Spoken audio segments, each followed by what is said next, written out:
2016 সালে ভারতের মেঘালয় রাজ্যের শিলংয়ে বিএনপি নেতা সালাহ উদ্দিন আহমদের সঙ্গে বিশেষ ব্যবস্থায় দেখা করেছিলাম। সে এক অদ্ভুত রহস্য।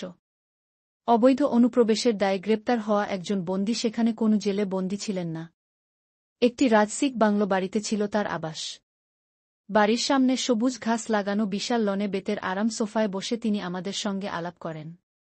লম্বা সময় ধরে তার সঙ্গে গল্প করি আমরা। শুধুমাত্র ছবি তোলা আর অডিও ভিডিও রেকর্ডে নিষেধাজ্ঞা ছাড়া বুঝার উপায় ছিল না তিনি বন্দী। সে বাড়িতে তার স্ত্রীও থাকতেন তার সঙ্গে। সালাহ উদ্দিন সাহেবের ঘনিষ্ঠ সিলেটের এক বিএনপি নেতা এ সাক্ষাতের সুযোগ করে দিয়েছিলেন। শর্ত ছিল কোনো নিউজ কিংবা ফেসবুকে পোস্ট করা যাবে না। সালাহ উদ্দিনের সাম্প্রতিক কার্যকলাপে ধরে নিতে আর বাধা নেই যে ভারতে তার রাষ্ট্রীয় অতিথি হিসেবে অবস্থানটি কোনো গুম কিংবা বন্দিত্ব ছিল না, ছিল রাজনৈতিক প্রশিক্ষণ। সে প্রশিক্ষণের প্রয়োগ তিনি করে যাচ্ছেন 5 আগস্টের পর দেশে ফিরে। এমন মন্তব্য করেন তার সাথে দেখা করা ব্যক্তি ইকবল মাহমুদ তার ভেরিফাই ফেসবুক পোস্টে।